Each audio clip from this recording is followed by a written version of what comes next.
নমস্কার, কেমন আছেন আপনারা সবাই? হ্যাপি সানডে, স্পেশাল সানডে আজকে আমার হাজব্যান্ড বাজারের থেকে দেখলাম প্রায় 1.5 কেজি মতো খাসির মাংস এনেছে।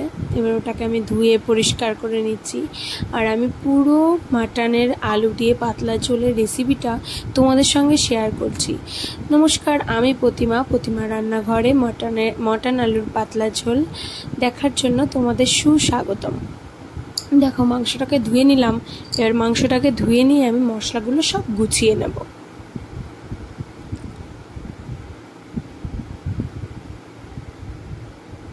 মাংসটাকে বেশ সুন্দর করে ধুয়ে নিলাম। দেখো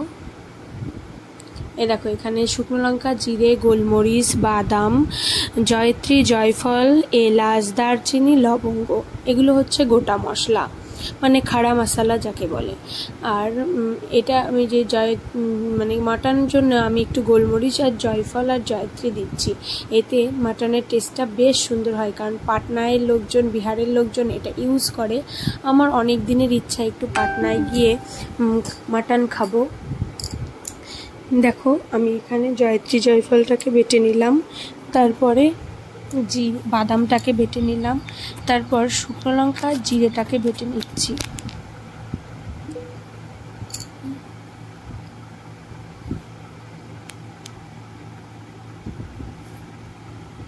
আমি কিন্তু সমস্ত প্রসেসটাই শিলে বেটে করছি, কারণ মাটন তো, ওই জন্য আজকে একটু শিলে বেটেই করছি। নাহলে আমিও মিক্সার ইউজ করি, আমারও খারাপ লাগে অনেক সময় বাটতে। তবে আজকে আনন্দ, কারণ মাটন আমাদের মাসে মাত্র 2বার মাটন হয়।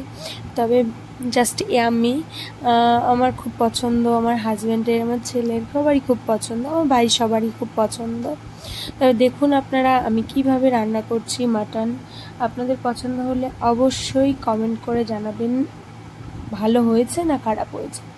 এখানে দেখুন আমি আদা আর রসুনটাকেও বেটে নিলাম, একই বাটিতে রাখছি, কারণ সবগুলো মশলা দিয়ে এখন মাংসটাকে ম্যারিনেট করে নেব।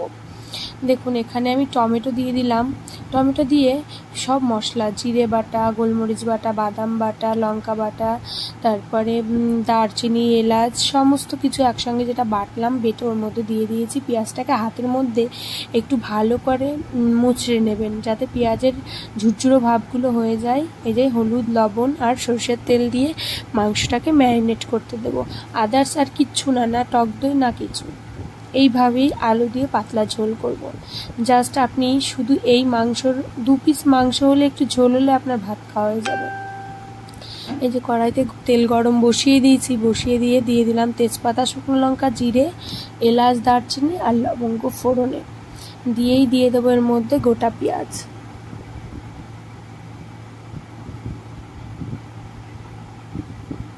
গোটা পেঁয়াজ দিয়ে পেঁয়াজটাকে একটু ব্রাউন করার জন্য ভাজতে দেব। দেখুন আমি কোয়ান্টিটি কিন্তু পেঁয়াজের অনেকটা দিইনি, 1-1.5 কেজি মাংস হিসাবে মানুষ কিন্তু অনেকটা পেঁয়াজ দেয়। দেখুন আমি অল্প পেঁয়াজ দিয়েছি। আপনি একটু আমি পাতলা ঝোল করব, তবে আপনি যদি আমার বাড়িতে কোনো দিন আসেন আমি অবশ্যই করে খাওয়াবো। এই যে এখানে ব্রাউন করে ভাজার পরে দেখো মাংসটাকে ঢেলে দিলাম। মাংসটাকে এবার বেশ খানিকটা সময় আমি একটু ভেজে নেব, ঢাকা দিয়ে ভালো করে কষিয়ে নেব। এবার দেখো ওই যে কাঁচা আলুটা, আমি কিন্তু আলু ভেজে দিচ্ছি না। আর একটা জিনিস আপনাদের বলছি, দেখো আমি আলু ভেজে দিচ্ছি না, কিন্তু কাঁচা আলুটা দিয়ে দিলাম, দিয়ে ভালো করে কষিয়ে নিলাম।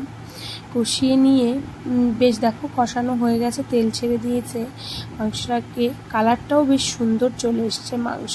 আমি এবার জল গরম বসিয়ে দিয়েছিলাম, জল গরমটাই দিয়ে দিলাম, কারণ গরম জল ইউজ করবেন মাটনে, তাহলে আপনাদের খুব সুবিধা হবে।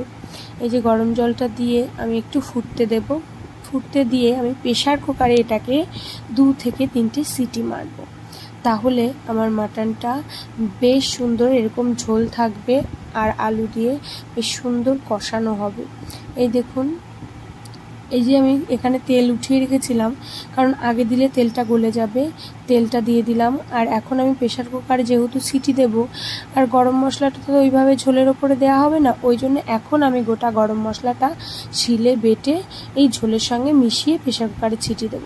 এই যে গরম মশলা বাটা জলটাও দিয়ে দিলাম, দিয়ে এবার আমি প্রেসার কুকারে ঢেলে সিটি বসিয়ে দেব, 2 থেকে 3টে সিটি দেব।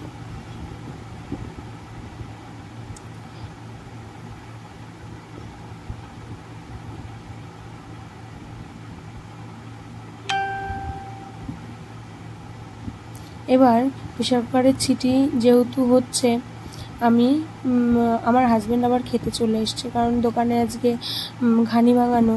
আমিও তাড়াতাড়ি করে প্রেশার কুকারে পাম্পটা ছেড়ে মাংসটাকে ঢেলে নিলাম। দেখো, আমি আপনাদের যেরকম বলেছিলাম যে এই রকমই পাতলা ঝোল থাকবে, অবশ্য মাংসটা গলে যাবে।